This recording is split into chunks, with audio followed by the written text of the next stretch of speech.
Hello hello hello. Fear level बहुत ज़्यादा बढ़ गया है, I know. 1 week to go. कोई दिक्कत की बात नहीं है। क्या हो गया तो? कल रात वाला मैसेज आई होप आप लोगों ने पढ़ा होगा। उसको पढ़ के आपको ठीक लगा होगा। जो भी है देखी जाएगी, है कि नहीं? चलिए।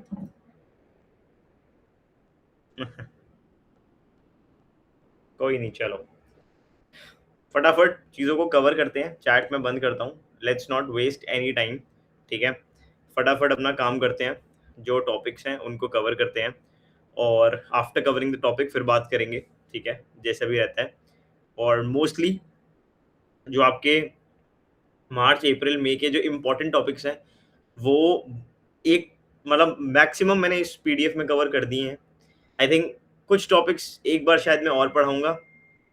प्रोबेबली उनको मैं मैपिंग के साथ कवर कर लूंगा। ठीक है, तो कोई दिक्कत नहीं होगी उसमें, है ना। और कल आपका टेस्ट है, आपको मालूम होगा, फुल लेंथ टेस्ट है आपका 9:30।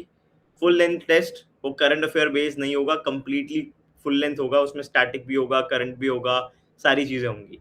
ठीक है, I hope you are aware about that. ठीक है। ठीक बात है कि नहीं है बता दो। ऑडियो वीडियो सब क्लियर है? चलो ठीक है। ठीक है, चलो जी, ओके। Let us start. जो भी topics, all the topics that I am going to discuss today are आएगा टॉपिक्स। ठीक है, एक्सट्रीमली एक्सट्रीमली पहले मैंने वही टॉपिक कवर करे हैं जो एक्सट्रीमली इंपॉर्टेंट है। ठीक है, फिर भी कुछ छोटा मोटा इधर उधर रह जाएगा तो आप एग्जाम से पहले एक बार नजर मार लेना, वो मैं आपको पीडीएफ दे दूंगा। चैट ऑफ कर देते हैं, हाँ जी। पॉलिटी में देखो, पॉलिटी में टाइम वेस्ट नहीं करते हैं। आई होप आप लोगों ने ये पढ़ा होगा, लेकिन ऑलमोस्ट सर्टन हो गया है इस आर्टिकल के बाद, और ज्यादा सर्टन हो गया है दैट राज्यसभा पे आपको क्वेश्चन देखने को मिलेगा एग्जाम में। राज्यसभा की इलेक्शन पे भी मिल सकता है। मुझे ऐसा लगता है कि राज्यसभा की स्पेशल पावर्स पर आपको क्वेश्चन देखने को मिलेगा। इस आर्टिकल को आप पढ़ो, पूरा स्टैटिक आर्टिकल है, किस तरीके से इलेक्शन होता है, क्या सब होता है, वो सब लिखा है। You must have studied this while preparing your static. Let's not waste time in this and move forward. But extremely, extremely, extremely important that you might get a question on Rajya Sabha. ठीक है sir. उसके बाद बात करते हैं about the chief election commission. Election commission obviously you know it is extremely important. Election के सारे provisions important है। इलेक्शन कमिश्नर का removal just like the supreme court जज, हमने सुप्रीम कोर्ट जज का रिमूवल अच्छे से देखा है। Exactly the same process happens when it comes to the removal of chief election commissioner. सारी बातें यहाँ पर भी वही लिखी हैं, हाउ अ जज of a supreme court is removed. वही सारी बातें अप्लाई होती हैं सीईसी पे। स्टैटिक है, कंप्लीट स्टैटिक है, इसमें कुछ करंट अफेयर नहीं है, कंप्लीट स्टैटिक है, लेकिन extremely extremely extremely important. Chief election commissioner का रिमूवल, सुप्रीम कोर्ट के जज का रिमूवल, ये आपको देखने को मिल सकता है। पर राज्यसभा मेरा फेवरेट टॉपिक है इस बार, राज्यसभा की special powers and anything related to Rajya Sabha. ठीक है, अब इकोनॉमी के कुछ टॉपिक्स को देखते हैं, बहुत ज्यादा जरूरी है। इस डेटा को मैं आराम से समझाता हूं, तसल्ली से सुनना और दिमाग में बैठा के रख लेना। अभी पढ़ेंगे, अभी याद कर लेंगे, कल के लिए कुछ नहीं छोड़ेंगे, अभी रिवाइज करेंगे। सबसे पहले इंपोर्ट ऑफ यूरिया देखो। Import of urea, import of DAP di ammonium phosphate and MOP. ठीक है, म्यूरिएट ऑफ पोटैश। तीन इंपॉर्टेंट फर्टिलाइजर है, import of urea, DAP and MOP. इसके बारे में कुछ चीजें हमको पढ़नी है। देखो क्या है, सबसे पहली चीज द शेयर ऑफ, हाँ जी बड़े ध्यान से, अभी अभी मैं आपको याद कराऊंगा। The share of gulf corporation council countries, पहले तो इनको याद कर लेना है, जीसीसी कंट्रीज को। ओमान, कतार, Saudi Arabia, United Arab Emirates, Bahrain, इनको याद कर लो। ठीक है, इन 6 कंट्रीज को ये याद रखना है कि हमारा यूरिया बहुत ज्यादा आता है कहां से, जीसीसी कंट्रीज से। ये फैक्ट आपको याद रखना है। यूरिया कहां से आता है, जीसीसी कंट्रीज से 75%। ठीक है, अच्छा डैप जो होता है वो कहां से आता है, लार्जेस्ट सोर्स उसका कौन सा है, सऊदी अरेबिया। ये आपको याद रखना है। यूरिया कहां से आ रहा है, जीसीसी कंट्री से 75%। डायमोनियम फॉस्फेट कहां से आ रहा है, सऊदी अरेबिया से। अब वेरी इंपॉर्टेंट, कोई आपसे पूछ दे एमओपी, ये भैया क्या आता है जीसीसी कंट्री से, आपको प्रीलिम्स में स्टेटमेंट मिल जाए MOP is maximum MOP is imported from the GCC countries? No, we import MOP from Russia, Canada, Turkmenistan, Jordan, Israel, UAE. GCC significant exporter नहीं है। Urea GCC, DAP Saudi Arabia, still middle east की lot of countries, but MOP Russia, no relation with GCC countries. इस pattern को हमको याद रखना है, ठीक है। अच्छा, यूरिया जो है, यूरिया प्रोडक्शन में नेचुरल गैस लगती है, ये आपको बात याद होनी चाहिए। नेचुरल गैस यूज होती है when it comes to urea production, तो इसलिए हमारी जो फर्टिलाइजर्स हैं वो बहुत सफर कर रहे हैं बिकॉज ऑफ दिस वॉर। तो ये बात याद रखनी है कि यूरिया प्रोडक्शन में नेचुरल गैस यूज होती है। एक बात हमको और यूज दिमाग में रखनी है कि डैप को आप लोग इंपोर्ट तो कराते हो, लेकिन उसको मैन्युफैक्चर भी कर सकते हैं। ठीक है सर, हम इंपोर्ट नहीं कराते, हम मैन्युफैक्चर कर लेते हैं। मैन्युफैक्चर अगर आपको करना है तो उसके लिए आपको फॉस्फोरिक एसिड लगेगा। क्या लगेगा? Phosphoric acid. फॉस्फोरिक एसिड बनाने के लिए आपको रॉक फॉस्फेट और सल्फर चाहिए होगा। अगेन ये भी इंपोर्ट करते हैं।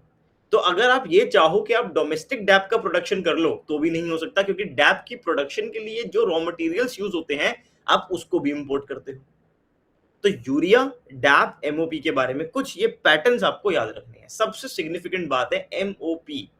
एमओपी का इंपोर्ट जीसीसी कंट्रीज से नहीं होता है, यूरिया का होता है। डैप कहां से आ रहा है? सऊदी अरेबिया से आ रहा है। We have to remember these patterns. अब एक पैटर्न हमको और याद रखना है। अब आपने देख लिया जो फर्टिलाइजर्स हैं, अब नेचुरल गैस आती है। नेचुरल गैस जब आती है तो उसका मेजॉरिटी कंपोनेंट अबाउट 29-30% कहाँ यूज होता है?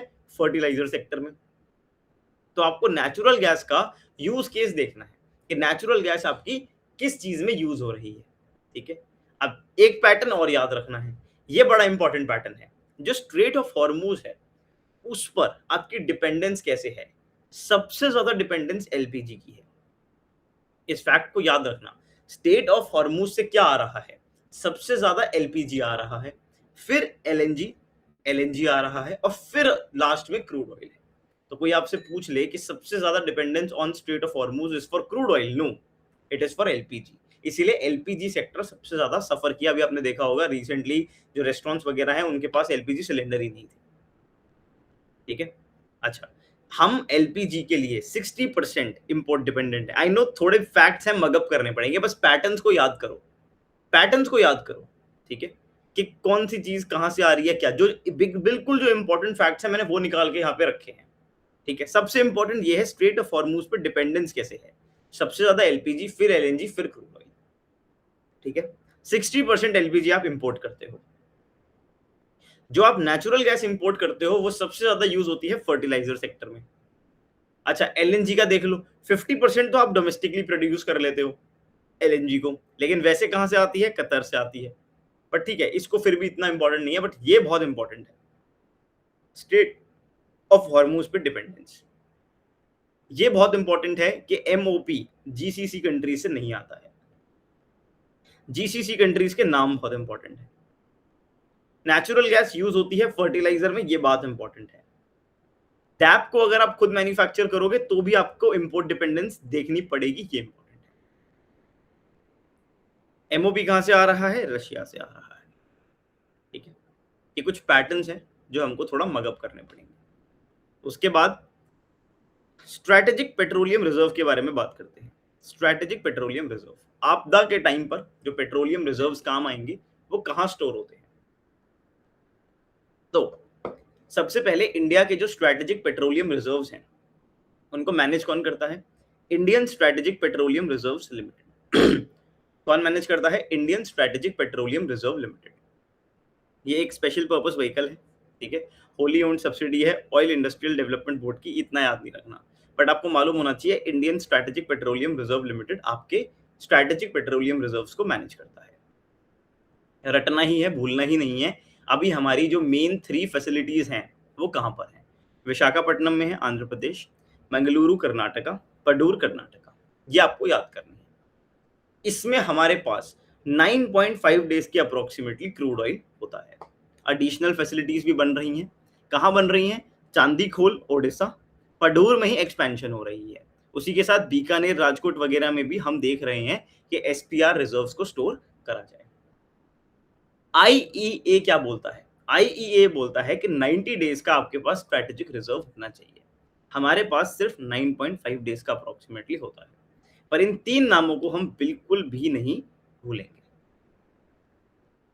ठीक बात है। Strategic petroleum reserves, Visakhapatnam Andhra Pradesh, Karnataka. AK, VMP, PMV, कैसे भी याद करो, विशाखापट्टनम, मंगलुरु, पल्लू। इंपॉर्टेंट है, 100% क्वेश्चन आएगा। क्या है भैया? भैया कह रहे हैं आज एग्जाम से एक हफ्ते पहले 100% क्वेश्चन आएगा, 100%। जब मैंने आईएमएफ पढ़ाया था तब आपको ये बात बताई थी। ऑलमोस्ट सर्टन है कि आईएमएफ पे भी क्वेश्चन आएगा, लेकिन ये जरूर आएगा। आपको आपके फॉरेक्स रिजर्व्स के कंपोनेंट्स याद होने चाहिए।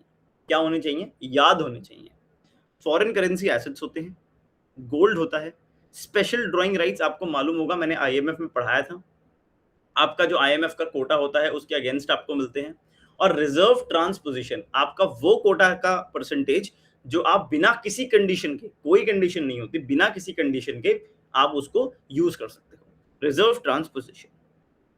आपको ये भी याद रखना है कि सबसे ज्यादा आपके फॉरेन करेंसी एसेट्स हैं, फिर गोल्ड है, फिर एसडीआर है, फिर रिजर्व ट्रांसपोजिशन है।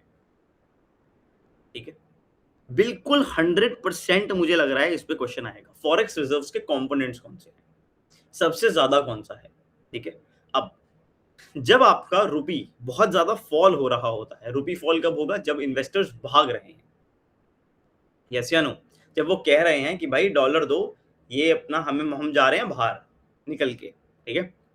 तो रुपी जब फॉल हो रहा है तो कैसे आरबीआई उसको कंट्रोल करता है? इसमें आपको दो चीजें समझनी है। वो फॉरेन करेंसी एसेट्स को सेल करेगा, जो फॉरेक्स रिजर्व्स हैं उनको डाइल्यूट करेगा, आपके जो फॉरेन करेंसी एसेट्स हैं उन्हें बेच देगा। जब वो उन्हें बेचेगा, ठीक है, तो क्या होगा? जब फॉरेक्स रिजर्व्स को वो बेचेगा रुपी के फॉल को बचाने के लिए, तो जब फॉरेन करेंसी एसेट्स बेचे जाएंगे तो लिक्विडिटी सक करी जाएगी। सही बात है कि नहीं है? जब आपने सेल करा तो उससे क्या होगा? आपने पैसे लिए उसके अगेंस्ट, फॉरेन करेंसी एसेट बेचा, तो आप इकोनॉमी से लिक्विडिटी कम करते हो। जब पैसा इकोनॉमी में कम होगा तो उसकी वैल्यू बढ़ जाएगी, यानी कि जो लोन है उसके इंटरेस्ट रेट्स बढ़ जाएंगे, क्योंकि देने के लिए लोन, जो लिक्विडिटी है वो कम है। तो अगर आप स्पॉट मार्केट सेल करते हो, स्पॉट मार्केट सेल क्या होती है? आपने फॉरेक्स रिजर्व्स को इमीडिएटली डाइल्यूट कर दिया, तुरंत बेचा, पैसे निकाल लिए, लिक्विडिटी टाइटन हुई, इंटरेस्ट रेट बढ़ गए। ठीक है, ये इतना आइडियल नहीं होता है, इसलिए होती है forward market sale. Forward market sale में क्या होता है कि आज हम डील कर लेते हैं, पर सेल एक फ्यूचर डेट पे होता है, तब लिक्विडिटी आप क्या करते हो? वापस सक करते हो। तो उससे क्या रहता है, जो इंटरेस्ट रेट बढ़ते हैं वो थोड़े कंट्रोल में रहते हैं। तो स्पॉट मार्केट सेल में इमीडिएट सेल होती है, फॉरवर्ड मार्केट सेल में एक फ्यूचर डेट पे होती है। ठीक है, रुपी के फॉल को बचाने के लिए फॉरेक्स रिजर्व्स को डाइल्यूट करना पड़ता है, स्पेसिफिकली फॉरेन करेंसी एसेट्स को सेल करना पड़ता है। ठीक है, ये बात बहुत जरूरी है, इसीलिए मोदी जी बोल रहे हैं गोल्ड को बेटा खरीदो मत इस टाइम पर। ठीक है, यहाँ बेचने की नौबत आ रही है, आप खरीदो मत। ठीक है, सो ये आपको इंपॉर्टेंट चीज है जो याद रखनी है, बहुत ज्यादा इंपॉर्टेंट है, 100% क्वेश्चन आ सकता है। ठीक है, अच्छा, इथेनॉल आपको याद होगा, मैंने आपको पढ़ाया था, मेज मजे कराएगा। देखो, इथेनॉल की प्रोडक्शन मेज से हो ही नहीं रही थी अंटिल 2021-22, और आज के टाइम पर maize is the most dominant, plays the most dominant role when it comes to ethanol production. Ethanol को पेट्रोल में मिक्स करने की बात चलती है, आपको मालूम ही है। इससे रिलेटेड एक कॉन्सेप्ट और है, वैसे तो आप ये देख लेना कि इथेनॉल प्रोडक्शन में क्या क्या चीजें यूज होती हैं, और सबसे ज्यादा मेज यूज होता है। सरप्लस जो फूड कॉर्पोरेशन ऑफ इंडिया है उनकी राइस भी यूज होती है, डैमेज्ड फूड ग्रेन यूज होते हैं, बी हैवी मोलासेस यूज होता है, सी हैवी मोलासेस होता है, आपके शुगर केन से आता है, केन जूस भी यूज होता है, बट सबसे ज्यादा मेज होता है। उसी के साथ में आपको एक मालूम चीज होगी, आपको याद रखना है कि गवर्नमेंट ने क्या मैंडेट करा है, 20% इथेनॉल ब्लेंडिंग होनी ही होनी चाहिए, और RON 95 होना चाहिए। ये आप बस देख लो, इतना इंपॉर्टेंट नहीं है, बट हाँ दिमाग में एक बार बिठा के रखो, ठीक है। फ्लेक्स फ्यूल व्हीकल्स क्या होते हैं? फ्लेक्स फ्यूल व्हीकल्स वो होते हैं जो 100% गैसोलीन पे भी चल सकते हैं और 100% बायो इथेनॉल पे भी चल सकते हैं, या फिर ब्लेंडेड मिक्सचर, यानी कि इथेनॉल का जो मिक्सिंग है वो बहुत ज्यादा हो गया, इथेनॉल का मिक्सिंग बहुत ही ज्यादा हो गया। उनको जब उस फ्यूल को कौन यूज करता है? फ्लेक्स फ्यूल व्हीकल्स यूज करते हैं, ठीक है। मतलब नॉर्मल फैक्ट्स हैं, एक बार देख लेना, बट ये तो भाई बहुत ज्यादा इंपॉर्टेंट है। मेज सबसे ज्यादा रोल प्ले करता है when it comes to ethanol का प्रोडक्शन। ज्यादा इथेनॉल ब्लेंड करोगे तो कौन सा व्हीकल चाहिए होगा? Flex fuel vehicle. 20% ethanol blending अब मैंडेटरी है, मैंडेटरी, ठीक है, अप्रैल 1 से। ठीक है जी, ठीक है भैया। Another extremely extremely extremely important चीज, इसमें बात बस ये याद रखनी है, स्मॉल हाइड्रो पावर और लार्ज हाइड्रो पावर में डिफरेंस क्या होता है। स्मॉल हाइड्रो पावर वो पावर प्रोजेक्ट्स होते हैं जिनका इंस्टॉल्ड कैपेसिटी 25 मेगावाट तक होती है, 25 मेगावाट, और इनको एडमिनिस्टर करता है ministry of new and renewable energy, ठीक है। लार्ज हाइड्रो पावर क्या होती है? जो 25 से ज्यादा होती है, और वो किस मिनिस्ट्री के अंदर आती है? Ministry of power. ये डिफरेंस प्लीज याद रखना, स्मॉल हाइड्रो का और लार्ज हाइड्रो का। ये डिफरेंस पर बड़ा बेसिक सा क्वेश्चन आ सकता है, पर 2 नंबर फ्री के। अच्छा, उसके साथ में small hydro power development scheme आपने लॉन्च करी है, जिसमें स्पेशल फोकस है कहां पर? हिमालयन स्टेट्स पर और नॉर्थ ईस्टर्न स्टेट्स पर। वाई? बिकॉज वहां पर हाइड्रो पावर का पोटेंशियल ज्यादा होता है, ठीक है, इसलिए वहां पे आपका ज्यादा फोकस है। इसमें आप ये भी देख सकते हो कि जो नॉर्दर्न रीजन है वो सबसे ज्यादा पोटेंशियल रखता है। उसके बाद आपका कौन कौन सा रीजन है वो इतना इंपॉर्टेंट नहीं है, बट नॉर्दर्न रीजन में सबसे ज्यादा पोटेंशियल है। ये है आपका small hydro power development scheme, ठीक है। स्कीम इतनी इंपॉर्टेंट नहीं है, पर ये डिफरेंस बहुत इंपॉर्टेंट है, ठीक है। अच्छा, अगेन 100% प्रोबेबिलिटी वाला क्वेश्चन आ गया, 100%। Startup India revise recognition framework, वो लोग एमएसएमई के फ्रेमवर्क पे क्वेश्चन पूछ चुके हैं। बहुत ही टेम्पटिंग टॉपिक है ये, why will they not ask a question. सबसे इंपॉर्टेंट, मैंने जब हमने मेंस के लेक्चर किए थे बड़े अच्छे से, तब मैंने आपको डीप टेक स्टार्टअप्स के बारे में पढ़ाया था, पूरे स्टार्टअप के ऊपर एक मेंस की थीम भी पढ़ाई थी, अगर आपको याद हो। तो डीप टेक स्टार्टअप्स को एक सेपरेट कैटेगरी बनाया गया है। डीप टेक स्टार्टअप्स अभी के लिए इतना समझो, जो बहुत ही इंटेंस टेक्नोलॉजी, बहुत ही एडवांस टेक्नोलॉजीज में काम करते हैं, डीप टेक स्टार्टअप्स, ठीक है। उनको एक स्पेशल कैटेगरी बनाया गया है। अब कौन बताएगा कि ये स्टार्टअप डीप टेक स्टार्टअप है या नहीं? Department for promotion of industry and internal trade. कौन बताएगा? Department for promotion of industry and internal trade, DPIIT, ठीक है। थोड़ा जो टर्नओवर लिमिट्स हैं उनको चेंज किया गया है। जो पहले 100 करोड़ थी उसको अब 200 करोड़ कर दिया गया है कि इतना टर्नओवर है तो आप स्टार्टअप के लिए, अगर आपका 200 करोड़ टर्नओवर है तो भी आपको स्टार्टअप्स की डेफिनेशन में आप फॉल करोगे, पहले नहीं करते थे। और जो आपका ये ईयर है ये 10 ईयर्स है। लेकिन डीप टेक स्टार्टअप्स के लिए क्या है? डीप टेक स्टार्टअप्स के लिए ये जो ईयर है वो 10 से बढ़ाकर 20 कर दिया है, कि 10 साल तक अगर आपका टर्नओवर, यहां पर आपका 20 साल तक अगर टर्नओवर 200 करोड़ नहीं 300 करोड़ भी है तो भी आपको कंसीडर करा जाएगा। तो डीप टेक स्टार्टअप्स के केस में ईयर भी बढ़ा दिए और टर्नओवर लिमिट भी बढ़ा दी। नॉर्मल स्टार्टअप्स के केस में टर्नओवर लिमिट बढ़ा दी, ईयर नहीं बढ़ाई, ठीक है। अच्छा, स्टार्टअप्स, अब एक इंपॉर्टेंट बात, पहले जो स्टार्टअप है वो क्या होते थे? एक private limited company, partnership firm, limited liability partnership. अब जो मल्टी स्टेट कोऑपरेटिव सोसाइटीज हैं और स्टेट यूटी कोऑपरेटिव सोसाइटीज हैं वो भी स्टार्टअप का रिकॉग्निशन ले सकती है। So it's not that the cooperative societies cannot be declared as startups. They can also be recognized as startups. ये सारा recognition कौन करेगा? DPIIT। 100 करोड़ से 200 करोड़ नॉर्मल स्टार्टअप्स के लिए, डीप टेक के लिए 10 से 20 साल और 100 करोड़ से नहीं बढ़कर 300 crore. recognition DPIIT, separate category for deep tech startup, simple. ठीक है, कॉफी के बारे में मैंने आपसे पहले भी बात करी थी, लेकिन मैंने आपको कहा था कि थोड़े से बातें और करेंगे। कॉफी रीजन्स को आपको देखना होता है, कर्नाटका, केरला, तमिलनाडु ये डोमिनेंट रीजन्स हैं। आंध्र प्रदेश, ओडिशा में भी कॉफी होती है, उसके अलावा आपको नॉर्थ ईस्ट में कॉफी की कल्टीवेशन देखने को मिलेगी। ये कुछ रीजन्स हैं कॉफी के जो आपको याद होने चाहिए, जिसमें अराकू वैली कहाँ है आपको बिल्कुल पता होना चाहिए। ठीक है, Araku valley is in Andhra Pradesh. अच्छा, एक कॉफी का नाम याद रखना, कोरापुट कॉफी कहाँ की है? ओडिशा की। कोई पूछ ले कोरापुट कॉफी कहाँ की है? ओडिशा की। भाई इनको अवार्ड मिला है, बहुत बढ़िया, कुछ बढ़िया किया होगा, अभी इतना दिमाग मत लगाओ। बट कोरापुट कॉफी कहाँ की है? ओडिशा की है। उसने कुछ क्रेजी किया था तो उसको अवार्ड मिला है। वो अवार्ड कौन उसको एडमिनिस्टर करता है? Coffee board of India. ठीक है, अच्छा, उसके साथ में अगर आपको याद करने का मन है कि इंडिया में जो जीआई टैग्ड कॉफीज हैं वो कौन कौन सी हैं, तो उसमें अराकू वैली अराबिका कॉफी तो है ही है। उसके अलावा ये सारे नाम हैं, ऊपर ऊपर से देख लो, ऐसे रटने की जरूरत नहीं है। बट कोरापुट कॉफी कहाँ से है? ओडिशा से। ये नाम याद रखना। ठीक है, अच्छा, उसी के साथ में चीज ने भी कुछ क्रेजी किया है। इंडिया की कुछ क्रेजी चीज हैं जिनको अवार्ड मिला है इंटरनेशनल, एक तरीके से आप लगा लो कंपटीशन होता है कि बेस्ट चीज कौन सी है। तो उसमें इंडिया की इंडिया की 4 चीज को आपको अवार्ड मिला है। तो आपको बस नाम याद रखने हैं कि जो सुपर गोल्ड है वो ये एलेफेथेरिया गुलमर्ग, गुलमर्ग से है। एक लेह लद्दाख की आपकी चीज है याक चुरपी। कौन सी है? याक चुरपी। इसका नाम याद रखना है। ब्रूनोस्ट, वे चीज, इसको, ठीक है। और सिल्वर किसको मिला है? काली मिरी, काली मिरी। ठीक है, तो ये नाम अगर कोई पूछ ले याक चुरपी क्या है, ठीक है, ये आपका काली मिरी क्या है, तो चीज है। और अगर कुछ ऐसा दिखे तो आपको याद आएगा, हाँ चीज से रिलेटेड कुछ हुआ था, चीज से रिलेटेड, ये बात आपको याद रखनी। मोदी जी ने ट्वीट भी किया था।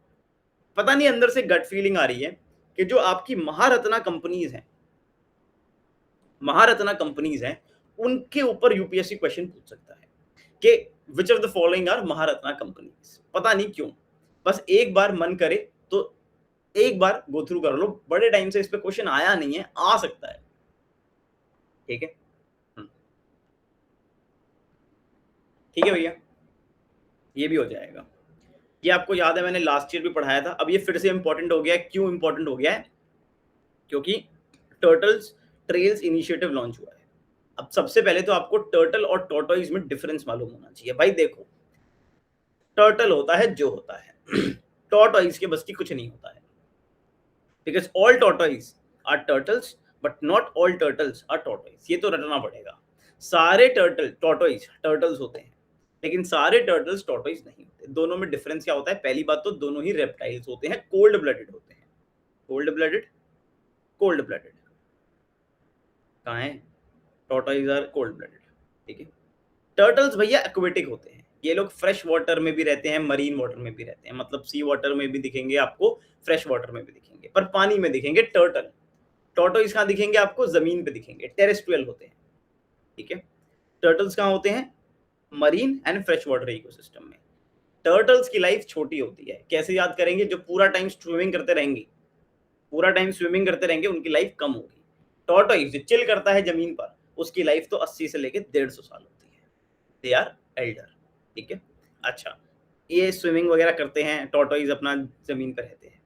अब सी टर्टल के बारे में आपको ध्यान रखना है। इंडिया में जैसे मैंने आपको बोला, फ्रेश वाटर भी मिलते हैं और सी वाटर भी मिलते हैं। तो सी टर्टल्स इंडिया में 5 हैं। ऑलिव रिडले, आप सब इसके बारे में बात करते हैं। Green turtle, hawksbill turtle, leather back turtle और लॉगर हेड टर्टल। इसमें आपको एक बात याद रखनी है, आपको मालूम होगा ऑलिव रिडले टर्टल ओडिशा में आते हैं, नेस्टिंग करते हैं, उसको अरीबाड़ा बोलते हैं, जहां वो आके नेस्टिंग जो इवेंट होता है पूरा। लेकिन इन 5 टर्टल्स में से लॉगर हेड टर्टल एक ऐसा टर्टल है जो नहीं करता कोस्ट पर नेस्टिंग। ठीक है, ये नेस्टिंग नहीं करता। तो कोई पूछ ले कौन सा टर्टल है जो नेस्टिंग नहीं करता? Logger head turtle. अच्छा, अब टर्टल्स ट्रेल इनिशिएटिव, जो ये नेस्टिंग साइट्स होती हैं, इनकी कंजर्वेशन वगैरह के लिए ये लॉन्च किया गया है। इंपॉर्टेंट क्या है? 3 स्टेट्स में लॉन्च है, ओडिशा, कर्नाटका, केरला। तीनों स्टेट्स के नाम याद रखने हैं कि टर्टल्स ट्रेल्स इनिशिएटिव कौन सी 3 स्टेट्स में है। ठीक है, olive Ridley turtle, green turtle, hawksbill turtle, leather back, logger head. Logger head nest नहीं करता, वो लॉग आउट कर जाता है, लॉग इन करता ही नहीं है। ठीक बात है, ठीक है, ठीक है सर। अच्छा, ये इंडिया की कुछ रिन्यूड एनडीसीज हैं, मन करे तो देख लेना कि टारगेट ईयर हमारा क्या क्या है। मतलब अब जो हमने आगे के लिए जो एनडीसीज दिए हैं उसमें हमने क्या क्या बातें करी हैं कि हम एमिशन इंटेंसिटी को रिड्यूस करेंगे, हमारा शेयर ऑफ फॉसिल फ्यूल अब 60% होगा, 50% तो हम अचीव कर चुके हैं। एडिशनल कार्बन सिंक अब हम कितना बनाएंगे, 3.5 टू 4 बिलियन। तो इन 3 फैक्ट्स को मन करे तो एक बार रट लेना। कोई आपको बोल दे 0/30 गोल किसके लिए है, 0/30 गोल किसके लिए है, तो रेबीज के लिए है। किसके लिए है, रेबीज के लिए, कि भाई रेबीज को हमको एलिमिनेट करना है। क्या करना है, कैसे करना है, नहीं याद रखना। कोई 0/30 पूछ ले, 0/30 इनिशिएटिव किससे रिलेटेड है, रेबीज से रिलेटेड है। ठीक है, चलो मैंने आपको बोला था क्वांटम टेक्नोलॉजी पे मेरे को ऑलमोस्ट सर्टेन लग रहा है 100% अगेन कि क्वेश्चन आएगा। पहली बात तो क्वांटम टेक्नोलॉजी के बारे में आपको बिल्कुल इस टाइम पर सिंपल बात पता होनी चाहिए कि नॉर्मल अगर कन्वेंशनल टेक्नोलॉजी देखें तो या तो एक 0 होगा या 1 होगा। एक टाइम पर या तो आप 0 पे हो सकते हो या आप 1 पे हो सकते हो। क्वांटम लेवल पर आप एक ही टाइम पर 0 पे भी हो सकते हो, 1 पे। मतलब कि एक बात है, आप यहाँ पे ये ट्रेन का ट्रैक है, यहाँ पर स्टेशन है, यहाँ पर स्टेशन है, या तो आप यहाँ पर खड़े होगे या आप यहाँ खड़े होगे। दोनों प्लेटफॉर्म में से आप किसी एक प्लेटफॉर्म पे खड़े होगे। क्वांटम वर्ल्ड में आप एक ही टाइम पर दोनों प्लेटफॉर्म में हो सकते हो। कैसे होता है, क्या होता है, तुम यहाँ पे क्वांटम फिजिक्स पढ़ने नहीं बैठे हो, पर समझ आ गया मतलब क्या है। बस हमने क्या किया है, नेशनल क्वांटम मिशन लॉन्च किया है। क्या लॉन्च किया है, नेशनल क्वांटम मिशन। 6000 करोड़ का मिशन है, ministry of science and tech. याद क्या रखना है, जो अमरावती है आंध्र प्रदेश में, उसको हम क्वांटम हब बना रहे हैं इंडिया का। ठीक है, अब क्वांटम टेक्नोलॉजी का यूज कहां कहां हो सकता है, बिल्कुल सिंपल। क्वांटम कंप्यूटिंग यानी कि बहुत ही पावरफुल कंप्यूटर्स बनाना क्वांटम टेक्नोलॉजी को यूज करके। वो कंप्यूटर्स जो बहुत कॉम्प्लेक्स टास्क को बहुत ही कम टाइम में सॉल्व कर सकते हैं। क्वांटम कम्युनिकेशन बनाना, ऐसा ऐसा कम्युनिकेशन सिस्टम बनाना जो कम्युनिकेशन सिस्टम में आप बहुत ही सेफली मैसेजेस को पास कर सकते हो। ठीक है, सेफ जो होता है। क्वांटम की डिस्ट्रीब्यूशन ये भी उसी से रिलेटेड है, आपका इंक्रिप्शन से, कि जो आपका कम्युनिकेशन होगा वो बहुत ही इंक्रिप्टेड होगा, सेफ होगा। क्वांटम नेटवर्क्स बना सकते हो, स्पेसिफिक आप लगा लो quantum based internets. Quantum sensors बना सकते हो जो कि बहुत ही ज्यादा सेंसिटिव हो सकते हैं, जो बड़ी आपको प्रिसाइज इंफॉर्मेशन सेंस करके दे सकते हैं। एटॉमिक क्लॉक्स बना सकते हो, इसके बारे में अभी एक बड़ी इंपॉर्टेंट बात आपसे डिस्कस करनी है। और क्वांटम मटेरियल्स बना सकते हो। ठीक है, अगेन मोटा मोटा आपको याद होगा, साइंस एंड टेक का जब क्वेश्चन आएगा तो वो ऑलमोस्ट सारे एप्लीकेशन सही ही होते हैं, बट एक बार देख लेना। यूएन ने 2025 को international year of quantum science and technology declare किया था। याद करने वाली बात क्या है कि क्वांटम टेक्नोलॉजी में 4 थीमेटिक हब्स बनाए गए हैं। क्वांटम कंप्यूटिंग को लेके, क्वांटम कम्युनिकेशन को लेके, क्वांटम सेंसिंग एंड मेट्रोलॉजी को लेके, और क्वांटम मटेरियल्स एंड डिवाइसेस को लेके। और किस इंस्टीट्यूट को कौन सी कैटेगरी दी गई है ये भी आप देख सकते हो। इंडियन इंस्टीट्यूट ऑफ साइंस को दिया गया है क्वांटम कंप्यूटिंग, आईआईटी मद्रास को दिया गया है आपका, और सी डॉट मैंने पढ़ाया था, क्वांटम कम्युनिकेशन। आईआईटी बॉम्बे को मिला है सेंसिंग एंड मेट्रोलॉजी, और आईआईटी दिल्ली को मिला है क्वांटम मटेरियल एंड डिवाइसेस। क्या करें सर, इसका याद करो कि भाई कौन कौन से एप्लीकेशंस में कौन कौन सा आपका प्रीमियर इंस्टीट्यूट रिसर्च कर रहा है, वो ये 4 इंस्टीट्यूट्स हैं। ठीक है, हो जाएगा याद, कोई दिक्कत की बात नहीं है। 4 हब्स हैं, चारों एप्लीकेशंस है क्वांटम टेक्नोलॉजी के। ठीक है, आप लोग जीपीएस यूज करते हो? बिल्कुल करते हैं भैया, जीपीएस पे नेविगेट करते हो, बड़ा इंपॉर्टेंट टॉपिक है ये, 100% अगेन। जीपीएस आप यूज करते हो तो ऊपर सैटेलाइट्स होती हैं, जो सैटेलाइट्स का पूरा कॉन्स्टलेशन होता है, वो पूरा सेंस कर रही होती हैं और डेटा दे रही होती हैं, जिसके बेसिस पे आपके गूगल मैप्स चलते हैं। इंडिया ने अपनी सैटेलाइट लॉन्च करी ताकि अपना इंडिजिनस जीपीएस बना सके, जिसको बोला गया नेविक। क्या बोला गया, नेविक। कहाँ चला गया, ये रहा नेविक। ठीक है, अच्छा यहां पर आपने क्या भेजा, आपने 9 सैटेलाइट्स को लॉन्च किया, जिसमें से 8 सक्सेसफुल हुई थी, 9 की 9 सक्सेसफुल नहीं हुई थी, 8 सक्सेसफुल हुई थी। जो एच थी, A B C D E F G, H नहीं आपको मिलेगा, वो फेल हो गई थी। और I R N S S आपका ABCDEFGI। अब ये जो सैटेलाइट्स हैं ये थी first generation satellites. First generation satellites थी ये। अब ये एक बात और भी देख सकते हो, ये सैटेलाइट्स जियो स्टेशनरी ऑर्बिट और जियो सिंक्रोनस ऑर्बिट्स में भेजी गई थी। कोई पूछ दे all the satellites were only placed in the geostationary orbit, no, geostationary में भी और जियो सिंक्रोनस में भी 8 सैटेलाइट्स पहुंची थी जो कि अब ऑलमोस्ट खराब हो गई हैं। ये सैटेलाइट्स अब ढंग से काम नहीं कर रही हैं। तो अब हम सेकेंड जनरेशन नेविक सैटेलाइट्स को लॉन्च कर रहे हैं। ठीक है, हम सेकेंड जनरेशन सैटेलाइट्स को लॉन्च कर रहे हैं। इनमें से 5 सैटेलाइट्स जाएंगी, जिनमें से एक लॉन्च हुई थी 2023 में और एक लॉन्च हुई थी 2025 में। अब याद क्या करना है कि दोनों सैटेलाइट्स के बीच में डिफरेंस क्या है, फर्स्ट जनरेशन और सेकंड जनरेशन। आपने समझ लिया कि फर्स्ट जनरेशन में 8 सैटेलाइट्स भैया सही पहुंची थी, जियो स्टेशनरी में और जियो सिंक्रोनस में थी। अब वो काम नहीं कर रही हैं, तो हमने अब नई सैटेलाइट्स भेजी हैं, 2 लॉन्च कर दी हैं।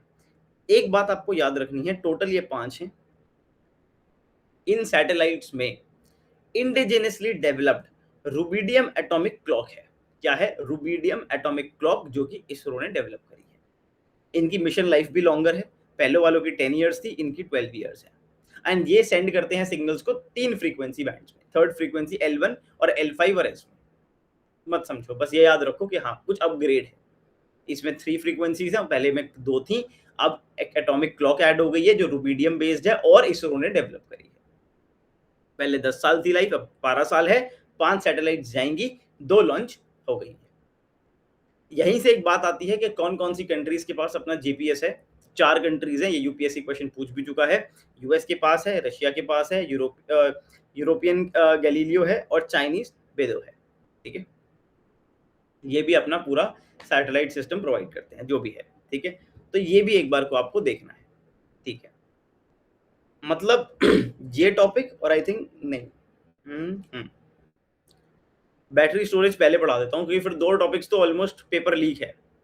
बैटरी आपको मालूम है, बैटरी में एनोड होता है, कैथोड होता है, इलेक्ट्रोलाइट होता है। ठीक है, इलेक्ट्रोलाइट क्या होता है? जिसका एक मीडियम होता है जिसके बीच में आयंस मूव करते हैं। एनोड से कैथोड की तरफ जाते हैं, कैथोड से एनोड की तरफ जाते हैं। अब इस इलेक्ट्रोलाइट के बेसिस पर बैटरी का कैटेगराइजेशन होता है। अगर तो ये इलेक्ट्रोलाइट सॉलिड है तो उसको बोलेंगे solid state battery. EV batteries ऐसी ही होती है। अगर तो ये इलेक्ट्रोलाइट लिक्विड है लेकिन फिक्स्ड है, क्या है भैया? लिक्विड है पर फिक्स्ड है, तो उसको बोलेंगे कन्वेंशनल बैटरी। इस लिक्विड में आपके आयंस मूव करेंगे, वो लिथियम भी हो सकते हैं, वो सोडियम भी हो सकते हैं। ठीक है, तो lithium ion battery, sodium ion battery, ये आपको मालूम होगा। सोडियम आयन हमने पढ़ा भी है। लेकिन अगर ये इलेक्ट्रोलाइट, ध्यान से सुनना, लिक्विड है और 2 कंटेनर में स्टोर्ड है और इन दोनों के बीच में मूव कर रहा है, तो इसको बोलेंगे फ्लो बैटरी। क्या बोलेंगे? Flow battery. ऐसी ही एक फ्लो बैटरी न्यूज में है जिसका नाम है वैनेडियम रिडॉक्स फ्लो बैटरी। क्या battery? Vanadium redox flow battery. Ministry of power. कोई पूछ ले फ्लो बैटरी क्या होता है? लिक्विड इलेक्ट्रोलाइट होता है जो मूव करता है, कॉन्टिन्यूअसली फ्लो करता है। अगर वो फिक्स्ड है, सील्ड है, तो वो हो जाएगी कन्वेंशनल बैटरी। अगर इलेक्ट्रोलाइट सॉलिड है तो वो हो जाएगी सॉलिड स्टेट बैटरी। ठीक है, तो ये तो आपका है बैटरी टेक्नोलॉजी। करेक्ट। अब 2 टॉपिक्स हैं और दोनों के दोनों, मजाक की बात नहीं कह रहा, आपको 4 नंबर अगले 10 मिनट में से मिल सकते हैं। बिल्कुल, मतलब पता नहीं क्यों इतना पॉसिबल है ना ये क्वेश्चन आना कि मतलब कोई एंड ही नहीं है इसका। आ जाए तो भाई याद करना। सबसे पहला टॉपिक है डी मिथाइल ईथर। अब भैया ये डी मिथाइल ईथर क्या होता है? आपको पता है हमारे एलपीजी और डीजल में बहुत ही ज्यादा टेंशन हो चुकी है, तो इसका एक ऑल्टरनेटिव है डी मिथाइल ईथर। सबसे इंपॉर्टेंट बात, इस डी मिथाइल ईथर नाम की गैस को आप सिंथेटिकली प्रोड्यूस करते हो, नेचुरल नहीं है, सिंथेटिकली प्रोड्यूस होती है। कलरलेस गैस होती है और नॉर्मल कंडीशन पे, ठीक है, आपकी ये गैस होती है। लेकिन अगर प्रेशर डालोगे तो ये लिक्विफाई हो सकती है, सिमिलर टू एलपीजी। एलपीजी खत्म हो जाए तो डी मिथाइल ईथर को यूज कर सकते हैं, लेकिन चैलेंजेस हैं, अभी देखते हैं, ठीक है। पर क्योंकि ये कलरलेस गैस है नॉर्मल कंडीशन में और लिक्विफाई हो जाती है प्रेशर में आके, तो एग्जिस्टिंग एलपीजी का जो इंफ्रा है जिसमें एलपीजी गैस मूव करती है, उसको आप यूज कर सकते हो डीएमई के लिए। Very easy. अच्छा, अब इसका सीटेन नंबर बड़ा हाई होता है, ठीक है, तो ये डीजल इंजन का एक अच्छा रिप्लेसमेंट हो सकती है, ठीक है। मतलब जो डीजल इंजन का रिप्लेसमेंट बोल दिया, डीजल का मतलब डीजल इंजन कहीं ना कहीं आप हटाकर डीएमई पे उन्हें चला सकते हो, क्योंकि उनका सीटेन नंबर हाई होता है, पर कैलोरीफिक वैल्यू लो होती है, यानी कि जो काम आपका 100 यूनिट्स ऑफ डीजल या एलपीजी कर देता, डी मिथाइल ईथर को यूज करने में आपको 200 300 400 यूनिट ऑफ डीएमई लगेगा। तो ये क्वांटिटी ज्यादा यूज करता है सिमिलर एनर्जी आउटपुट को प्रोड्यूस करने के लिए, इसीलिए ये इसका एक मेजर चैलेंज है। सीटेन नंबर हाई होता है लेकिन कैलोरीफिक वैल्यू लो होती है। वेरी इंपॉर्टेंट, ये इन्वायरमेंटली फ्रेंडली होती है, इसमें कोई सूट या पर्टिकुलर मैटर नहीं होता, कंबशन एकदम स्मोकलेस होती है, तो making it environmental friendly, it's not environmentally toxic, कोई पूछ ले। अब इसका प्रोडक्शन कैसे होता है, देखो प्रोडक्शन के लिए मीथेन लगता है, मीथेन या नेचुरल गैस में से आप सिन गैस बनाते हो, सिन गैस में से आप मेथनॉल बनाते हो, उसमें से आपका डीएमई बनता है। मोटी बात क्या है, मेथनॉल से आपका डीएमई बनता है। अब ये मेथनॉल सिन गैस से आएगा या फिर आप कोल गैसिफिकेशन से सिन गैस बना सकते हो और उससे डीएमई बनेगा, same process, syn gas methanol DME. बस आपको दिमाग में रखना है कि हाँ आर्टिफिशियली ये नेचुरल गैस मीथेन से प्रोड्यूस होता है, कैसे होता है क्या होता है अभी याद करने की जरूरत नहीं है। क्या याद करना है, मीथेन से, नेचुरल गैस से, कोल गैसिफिकेशन से ये प्रोड्यूस हो सकता है। एक इसका ग्रीन तरीका भी है प्रोड्यूस करने का। मैंने आपको कार्बन कैप्चर के बारे में पढ़ाया था, ठीक है, मेंस में। अगर आप कार्बन को कैप्चर करोगे, और मैंने आपको हाइड्रोजन का प्रोडक्शन भी बताया है, ग्रीन हाइड्रोजन प्रोड्यूस कैसे होती है, इलेक्ट्रोलाइसिस ऑफ वाटर, जो कि रिन्यूएबल सोर्स से होता है। अगर आप कैप्चर्ड कार्बन को हाइड्रोजन से मिला लोगे तो उससे मीथेनॉल बन जाएगा, बनेगा मीथेनॉल, और मीथेनॉल से डीएमई बन जाएगा। तो या तो आप डायरेक्ट नेचुरल गैस से मीथेनॉल बना लो और उससे डीएमई बना लो, या फिर आप कार्बन और कैप्चर्ड कार्बन और हाइड्रोजन को यूज करके मेथेनॉल बना लो, उससे डीएमई बना लो। डीएमई किससे बनेगा अल्टीमेटली, मेथेनॉल से।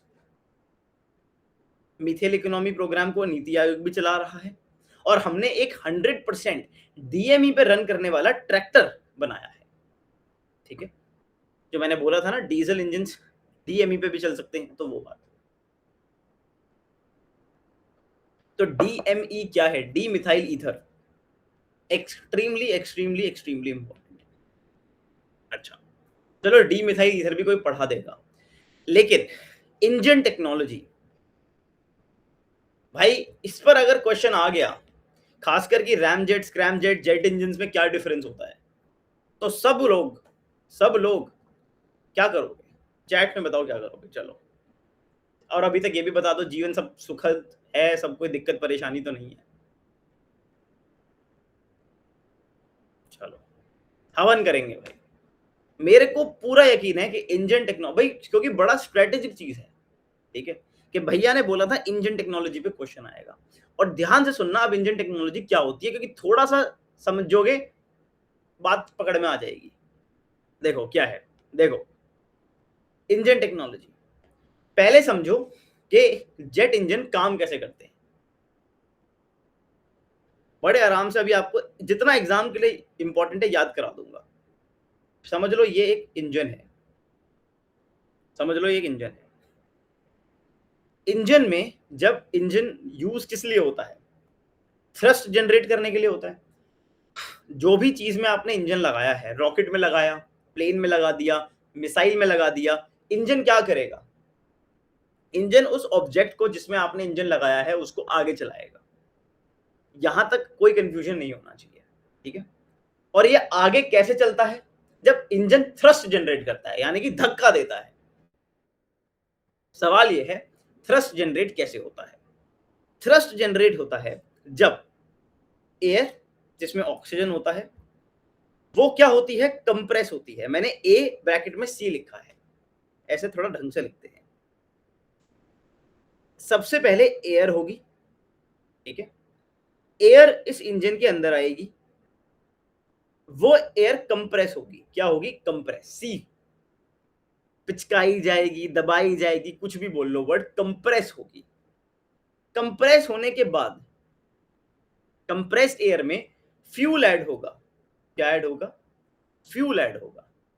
जो भी मिसाइल है, प्लेन फ्यूल लेके चलता है, रॉकेट फ्यूल लेके चलता है, फ्यूल मिक्स होगा और फ्यूल के बाद थ्रस्ट जनरेट होगा, ACFT, ACFT। मुझे बताओ यहां तक कोई परेशानी कि थ्रस्ट जनरेट कैसे होता है? एयर आएगी, एयर चाहिए, कंप्रेशन चाहिए, फ्यूल चाहिए, थ्रस्ट आ जाएगा, ACFT, ठीक है। अब सबसे पहला इंजन, रॉकेट इंजन। भाई रॉकेट स्पेस में जाता है, क्या स्पेस में एयर होती है? स्पेस में एयर होती है, एक पॉइंट के बाद एयर बहुत थिन हो जाती है, ऑक्सीजन होती नहीं है। तो एयर पहला फैक्टर है, रॉकेट इंजन को अपना ऑक्सीडाइजर कैरी करना पड़ता है, अपनी ऑक्सीजन साथ लेके जानी पड़ती है, समझ आई? तो वो इंजन जो ऑक्सीडाइजर कैरी करता है और फिर कंप्रेशन करता है, फ्यूल ऐड करता है, थ्रस्ट जनरेट करता है, वो क्या हो गया, रॉकेट इंजन, जहां एयर अपनी नहीं है। बात समझ आई? हाँ जी। अब जो मिसाइल है, बैलिस्टिक मिसाइल है, बैलिस्टिक मिसाइल भी स्पेस में जाएगी तो उसको भी ऑक्सीडाइजर चाहिए होगा। लेकिन अब मेरी बात सुनो, जो क्रूज मिसाइल है, जो आपका फाइटर जेट है, जो आपके रेगुलर एयरप्लेन्स हैं, उनके पास तो एयर की कमी नहीं है कि नहीं? हाँ भाई, एयर की कमी नहीं है। अच्छा, अब जो आपका नॉर्मल जेट इंजन है, ध्यान से सुनना, अब दूसरा स्टेप क्या होता है, कंप्रेशन। कंप्रेशन कैसे हो सकता है? आपको समझ लो, एयर को बहुत तेजी से ऐसे कंप्रेस करना है। अब कंप्रेशन दो तरीके से हो सकता है, या तो जो मूविंग ऑब्जेक्ट है, या तो जो जेट है, जो मिसाइल है, उसकी वेलोसिटी से, उसकी स्पीड से, या फिर इंटरनली अगर वो स्पीड इतनी तेज नहीं है तो इंटरनली किसी मैकेनिकल इक्विपमेंट में से। क्या समझे? एयर अंदर आ गई, अब एयर के लिए ऑक्सीडाइजर नहीं चाहिए, एयर के लिए ऑक्सीडाइजर नहीं चाहिए। ध्यान से सुनो, ये दो इंजन है, अरे मेरे भाई, एक तो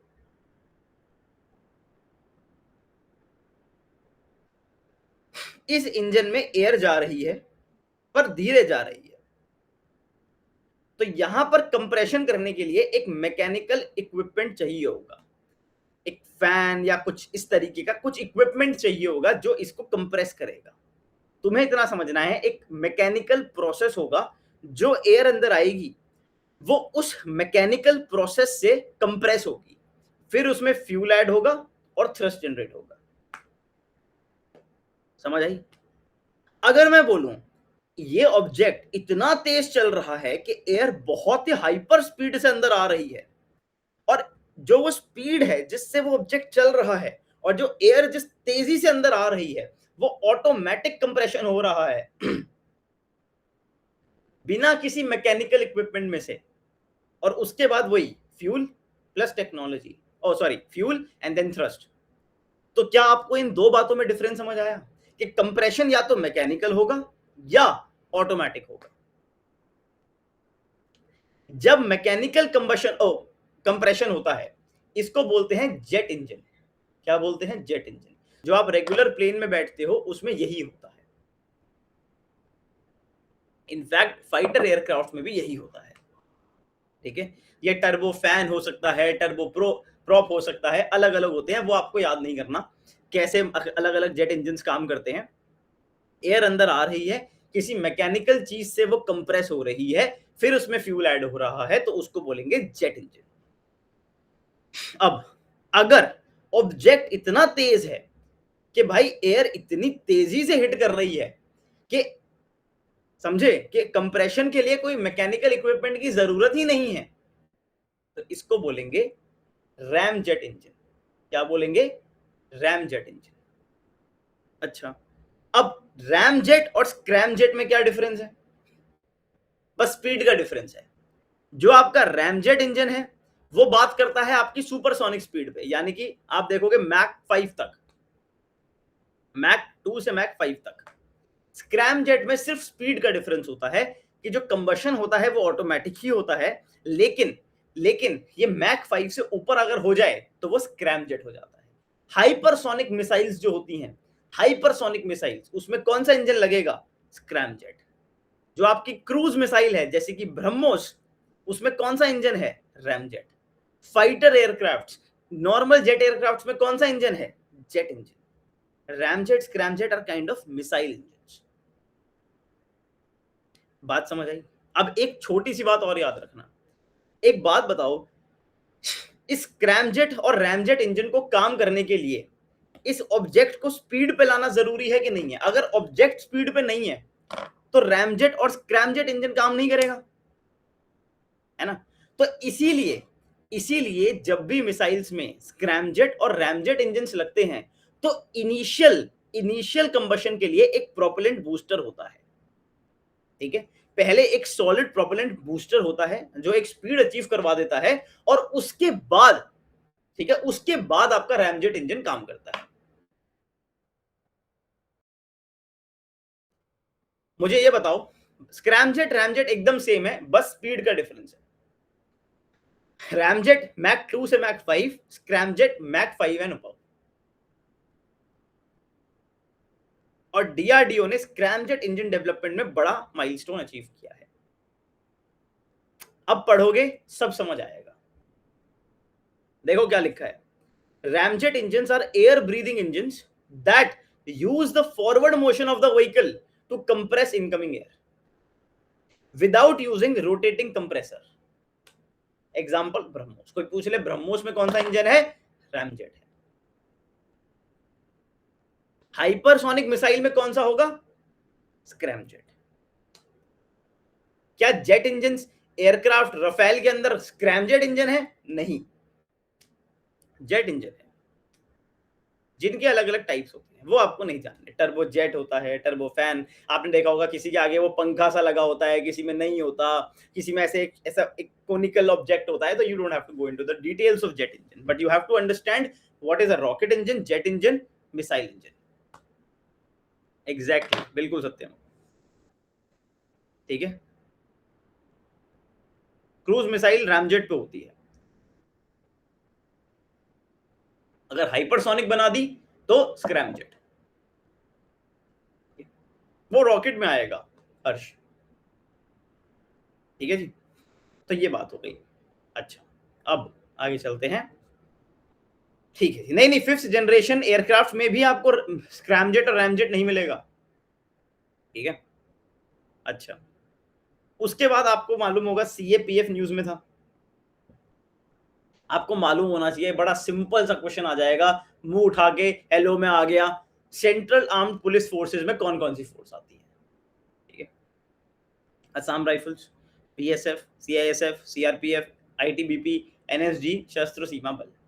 और ये आईपीएस वालों की डेप्यूटेशन किन में होती है? 5 में होती है, इन 7 में नहीं होती। ठीक है, 5 जिसमें होती है, बीएसएफ में होती है, सीआरपीएफ में होती है, सीआईएसएफ, आईटीबीपी, सशस्त्र सीमा बल में होती है। एनएसजी में नहीं होती, आईटीबीपी में नहीं होती, और नहीं, आईटीबीपी में होती है, सॉरी, एनएसजी में नहीं होती। और किस में नहीं होती? सीआरपीएफ में होती है, बीएसएफ में, असम राइफल्स में, असम राइफल्स में, और एनएसजी यहाँ पे नहीं लिखा है। अच्छा, आपको पिछली स्लाइड्स में कंफ्यूजन हो गया था क्योंकि ये क्वेश्चन आ ही रहा है कि भाई हमारे एफटीएस किस किस के साथ कंक्लूड हो गए हैं, तो मैंने ये एक स्क्रीनशॉट डाल दिया है। ऑर्डर वाइज लिखा है किसके साथ कितना हुआ, कब हुआ। India Mauritius, India UAE, India Australia, उसके बाद आपका हुआ जो भी, मतलब आप ये पढ़ सकते हो, यूके, ईएफटीए वगैरह, तो सारे आपके यहाँ पे मैंने मेंशन कर दिए हैं। लेटेस्ट आपको न्यूजीलैंड वाला भी देखने को मिलेगा। ठीक है, यूएस के साथ इंटरिम हुआ है। मुझे एक बात बताओ, यहां तक कोई दिक्कत है? ये बताओ। ठीक है, EU भी लिखा है ना यहाँ पे, इंडिया EU FTA, ये पढ़ के जाना भाई, क्वेश्चन आएगा। FTA पे क्वेश्चन आ रहा है, इंजन टेक्नोलॉजी पे क्वेश्चन आ रहा है, डी मिथाइल ईथर पे क्वेश्चन आ रहा है, नेविक पे क्वेश्चन आ सकता है, क्वांटम पे ऑलमोस्ट सर्टन है क्वेश्चन आ रहा है, टर्टल टॉर्टोइज ठीक है 50-50, ये 50-50 50-50, स्टार्टअप की डेफिनेशन पे आ रहा है, ऑलमोस्ट आ रहा है, ये तो 100% आ रहा है भाई। आज जो टॉपिक पढ़े हैं ना, राज्यसभा बिल्कुल आ रहा है। और आप अगर मुझे अभी थोड़ी देर बाद 5 मिनट दोगे तो स्टैटिक लिंकेज की शीट भी रेडी है, मैं वो भी बता देता हूं स्टैटिक टॉपिक्स कौन कौन से हैं जो आ रहे हैं। मुझे बताओ, मत जानो वरुण, कोई दिक्कत नहीं है। अभी CECA में और CEP में क्या डिफरेंस होता है, you don't have to know, ठीक है, स्कोप का डिफरेंस होता है बस, ठीक है। चलो, हिस्ट्री में क्या करें, बुद्धिज्म पढ़ लो, विजयनगर पढ़ लो, इंडस वैली पढ़ लो, और क्या पढ़ना आएगा, सूफिज्म सब पढ़ लो, चोला, हाँ चोला, नहीं चोला पे लास्ट ईयर आया है पता नहीं, ठीक है, गुप्ता हाँ ऑलमोस्ट ऑलवेज फेवरेट, बट यार इतना वो नहीं है, ठीक है। NSG से IPS डेपुटेशन है, एक बार चेक कर लेंगे, यहाँ पे जो लिखा था जो बिल में है फिर वो ये 5 हैं। आज भाई तबीयत बिल्कुल ठीक नहीं है, आधा दिमाग चल ही नहीं रहा। जो बिल है आपका ना, उसमें डेप्यूटेशन में ये 5 लिखे हैं, ठीक है। ट्राइबल मूवमेंट तो बहुत बड़ा है यार, ठीक है भाई, तबीयत को कुछ नहीं पता क्या हो जाता है, यू नो व्हाट, अभी as of now when I am teaching, मेरे को भी थोड़ी देर पहले 102 बुखार था, पता नहीं क्यों, वो मैंने बोला था ना, किसी ने तो गुड़िया बनाई है भाई, ठीक है, प्लेसेस न्यूज वेडनेसडे को है, ठीक है। मोदी जी ने बोला, क्या कहते हैं, गोल्ड मत खरीदो, ठीक है। चलो ये देख लो, अच्छा ये देख लोगे या दिखाऊं, बताओ, एक बार गो थ्रू करा देता हूं।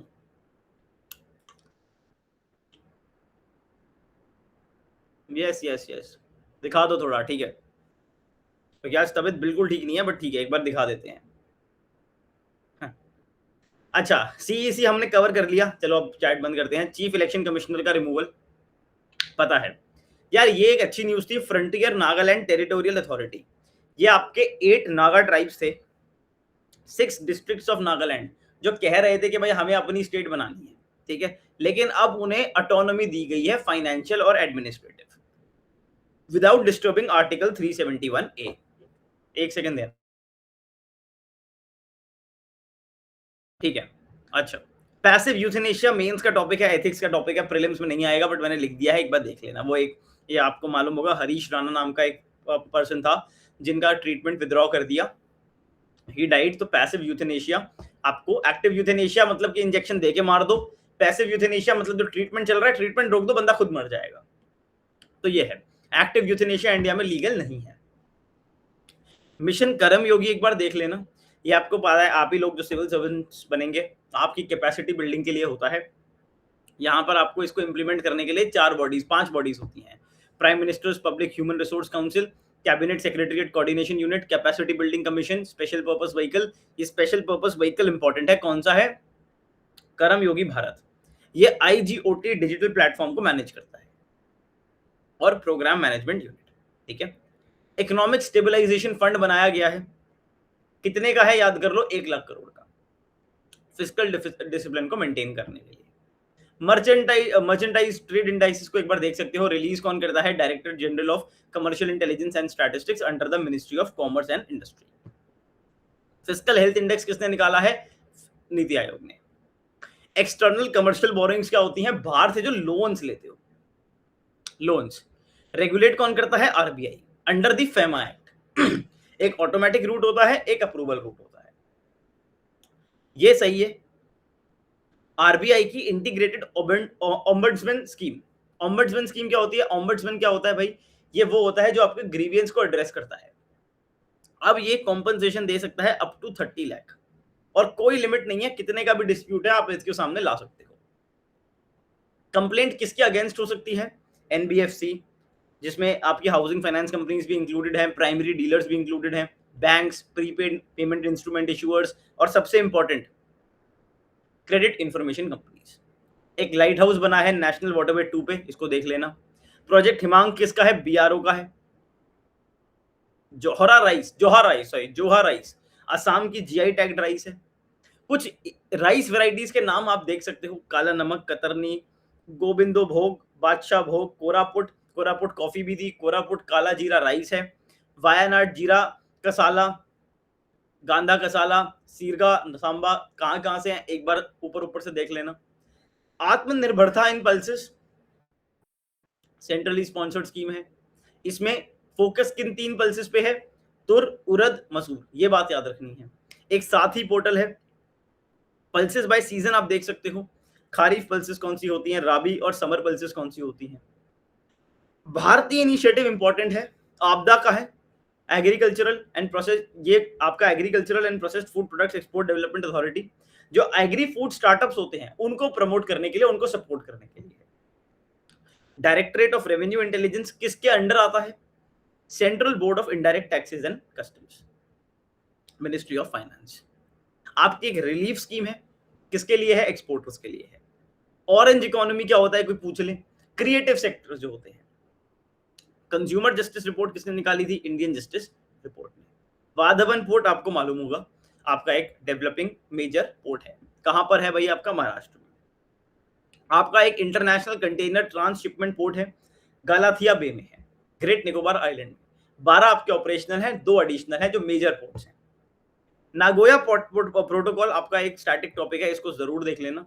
इंडिया ने भाई अपनी रिपोर्ट सबमिट करी है, CBD convention on biological diversity, ये कन्वेंशन मैंने स्टैटिक लिंकेज में भी अब ऐड कर दी है, ठीक है। नागोया प्रोटोकॉल के बारे में पूरा देखना है। फायर फ्लाइज न्यूज में थी। फायर फ्लाइज क्या होती है भाई? फायर फ्लाइज वो अपना, उनमें एक चमक होती है, बायोल्यूमिनेसेंस कहते हैं उसको। वो किस ऑर्गन से होती है? फोटोफोर, जो उनके एब्डोमेन में होता है। फोटोफोर नाम का एक ऑर्गन होता है जो उनके एब्डोमेन में होता है। हाइपरकैप्निक हाइपोक्सिया क्या होता है? हाई कार्बन डाइऑक्साइड और लो ऑक्सीजन। कहां पे देखा जाता है? मैंग्रोव्स में, जब वो स्ट्रेस में आ जाते हैं। अनावरण पोर्टल, अगर कोई आपसे पूछ ले अनावरण पोर्टल क्या है भाई? फॉरेस्ट सर्वे ऑफ इंडिया ने डेवलप करा है, फॉरेस्ट की मॉनिटरिंग के लिए अनावरण पोर्टल है। प्रोजेक्ट हनुमान के स्टेट ने लॉन्च किया है, तो आप देख सकते हो आंध्र प्रदेश ने, ठीक है, ह्यूमन वाइल्ड लाइफ कॉन्फ्लिक्ट को रिड्यूस करने के लिए। चीता जी आ गए हैं, नामीबिया से आए थे, साउथ अफ्रीका से, अब बोट्सवाना से। ब्लैक रेन देखी गई है ईरान में, क्यों? क्योंकि भाई वो सल्फर ऑक्साइड जो नाइट्रोजन कंपाउंड जो बॉम्ब गिरने की वजह से रिलीज हुए, उनकी वजह से ये ब्लैक रेन हुई। ओडिशा में ये आपका नॉर्वेस्टर स्टॉर्म आया, बड़ा इंपॉर्टेंट है। नॉर्वेस्टर स्टॉर्म क्या होता है? प्री मानसून शावर्स होते हैं, ओडिशा, वेस्ट बंगाल, बिहार, असम में आते हैं। काल बैसाखी भी बोलते हैं, मैंने आपको स्टैटिक लिंकेज में भी दिया था, यहाँ ऐड भी कर दिया है। लोकल विंड्स सारी आपको पढ़ के जानी है, इस बार लोकल विंड्स पे मुझे क्वेश्चन आता दिख रहा है। भावासागरा रेफरल सेंटर इतना इंपॉर्टेंट नहीं है, बस आप ये समझो ministry of earth and sciences का एक सेंटर है जहां पर मरीन लिविंग रिसोर्सेज को स्टोर किया गया है under the biological diversity act, ठीक है। अच्छा, ये आप एक बार को देख सकते हो। National highways green cover index NHAI ने रिलीज किया है, ठीक है। सैटेलाइट डेटा इसरो का यूज कर रहे हैं, not very important. Environmental protection fund एक बार देख सकते हो, under the environmental protection act इसका 75% तो जाता है स्टेट पे या यूनियन टेरिटरी पे, और 25% जाता है सेंट्रल गवर्नमेंट के पास। इसका ऑडिट सीएजी करता है, और सीपीसीबी जो है वो इसको पूरा मेंटेन वगैरह करने के लिए ऑनलाइन पोर्टल बनाता है। ये इंपॉर्टेंट है।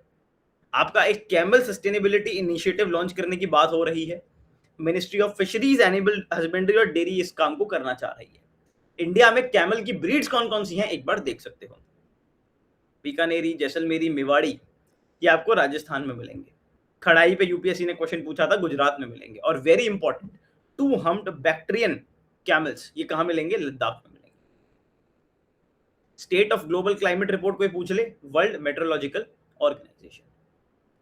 स्टेम सेल थेरेपी न्यूज में है। स्टेम सेल क्या होते हैं? बेसिकली स्टेम सेल ऐसे सेल होते हैं जो आपके किसी, जो आपका खराब हो गया है ऑर्गन, सॉरी टिश्यू या सेल, तो उसको रिपेयर करेंगे, या वो खुद नए सेल्स में डेवलप हो जाएंगे। इनके टाइप्स होते हैं एम्ब्रोयोनिक स्टेम सेल। अगर आपसे कोई पूछ ले एम्ब्रोयोनिक स्टेम सेल्स क्या होते हैं, जो कोई भी सेल का रूप ले सकते हैं, कोई भी सेल ये बन सकते हैं, एम्ब्रोयोनिक स्टेम सेल्स। एक सेकंड देना, आज भाई बोलने में बड़ी तकलीफ है। अच्छा, टिश्यू स्पेसिफिक स्टेम सेल, ये जिस टिश्यू के हैं उसी टिश्यू के सेल्स बनेंगे। और इंड्यूस्ड प्लूरिपोटेंट स्टेम सेल्स, ये कौन से होते हैं, जो लैब मेड होते हैं। ठीक है जी। फोटो कैटालिटिक कोटिंग देख सकते हो, अब ये कोटिंग आपकी बिल्डिंग्स पे लगाई जाती है अर्बन एयर पोल्यूशन को कम करने के लिए। ठीक है, इंपॉर्टेंट बात क्या है, ये डायरेक्टली रिमूव नहीं करता है PM 2.5 या 10 को, ये रिड्यूस करता है सेकेंडरी पोल्यूटेंट को। किसको रिड्यूस करता है, सेकेंडरी पोल्यूटेंट को। ठीक है, अच्छा, जियोडेसी क्या होता है, अर्थ का साइज, शेप, ग्रेविटी फील्ड, इस सब को स्टडी करना। इसकी एक कॉन्फ्रेंस हो रही है, जियोडेसी कोई पूछ ले क्या होता है मालूम होना चाहिए, ये बड़ा इंपॉर्टेंट है। हेलोमेटलर्जी, हेलोमेटलर्जी 5 रिएक्टिव नॉन मेटल्स होते हैं जो हेलोजेंस जिनको बोलते हैं, इनके नाम याद कर लेना, fluorine, chlorine, bromine, iodine, astatine. ये यूज होते हैं हेलोजेंस रिकवर करने में critical metal such as lithium from lithium ion battery, use जो बैटरीज होती हैं। तो हेलोमेटलर्जी हेलोजेंस का यूज करके रिकवर करना। ये कुछ इन्फेक्शंस हैं, इनको आप खुद देख सकते हो, कोई खास नहीं है। ठीक है, डेंगू की एक वैक्सीन आई है, क्यू डेंगा, इसको देख सकते हो। ह्यूमन पैपिलो वायरस, जो आपको मालूम है HPV वायरस जो सर्विकल कैंसर करता है, उसकी भी एक वैक्सीन आई है जिसका नाम है गार्डेसिल 4। ये 2 वैक्सीन के नाम एक बार देख सकते हैं, डेंगू की और HPV की। कोई पूछ ले ओलेम क्या है, ओलेम सर कुछ नहीं है, एक गैस लीक हुई थी महाराष्ट्र में, सोल्यूशन ऑफ सल्फर ट्राइऑक्साइड है इन सल्फ्यूरिक एसिड। तो कोई पूछ ले ओलेम क्या है, oleum, oleum, it is a gas.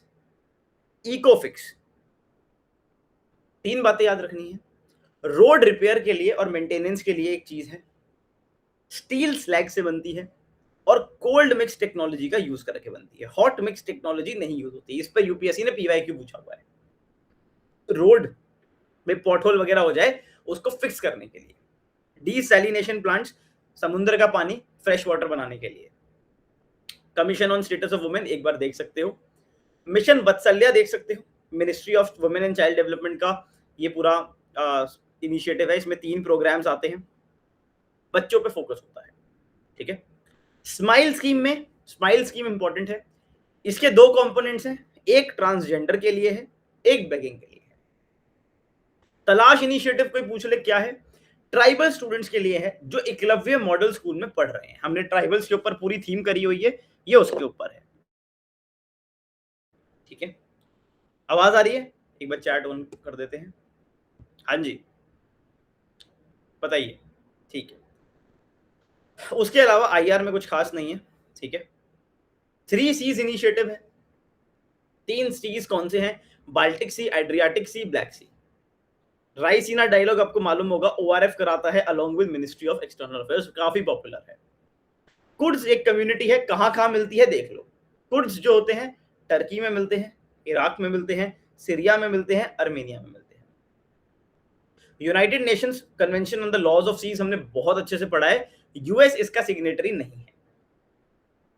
Gravity bomb not very important. और बग बाउंटी प्रोग्राम बड़ा यूनिक है, किसने लॉन्च करा है, unique identification authority of India, Aadhaar वाली, कि अगर कोई हैकर या साइबर सिक्योरिटी स्पेशलिस्ट कोई सिक्योरिटी गैप आइडेंटिफाई करता है तो उसको हम अवॉर्ड करेंगे। ठीक है, तो ये कुछ टॉपिक्स थे जो बहुत इंपॉर्टेंट थे, ऑलमोस्ट कंप्लीट है। ठीक है, एक बार हम वेडनेसडे को और मिलते हैं। ठीक है, एक लेक्चर ही ले लेंगे, 1 या 2 जैसे भी रहेगा। वेडनेसडे को मैपिंग, और अगर कुछ टॉपिक्स और होते हैं तो वेडनेसडे को क्लोज करके डन करते हैं। वेडनेसडे तक इनको रट लो। ठीक है, कल आपका फुल लेंथ टेस्ट है, उसको जरूर आप पढ़ना। ठीक है, पार्ट 2 वेडनेसडे बोला ना, वेडनेसडे याद ही हो जाएगा, ज्यादा नहीं। अभी आप 40 मिनट्स इसको रिवाइज करो, जितना आज पढ़ा है 1 घंटा रिवाइज करो, रिवाइज हो जाएगा। तनिष्क उसमें कोई डाउट है तो बता देना। दिसंबर से फेब वाली चीट शीट में मैंने उसको कवर नहीं कराया लेक्चर में, नोट्स प्रोवाइडेड है। कोई डाउट है तो हम वेडनेसडे को देखकर खत्म करेंगे, ठीक है। आज यार तबीयत बिल्कुल सपोर्ट नहीं कर रही है, बट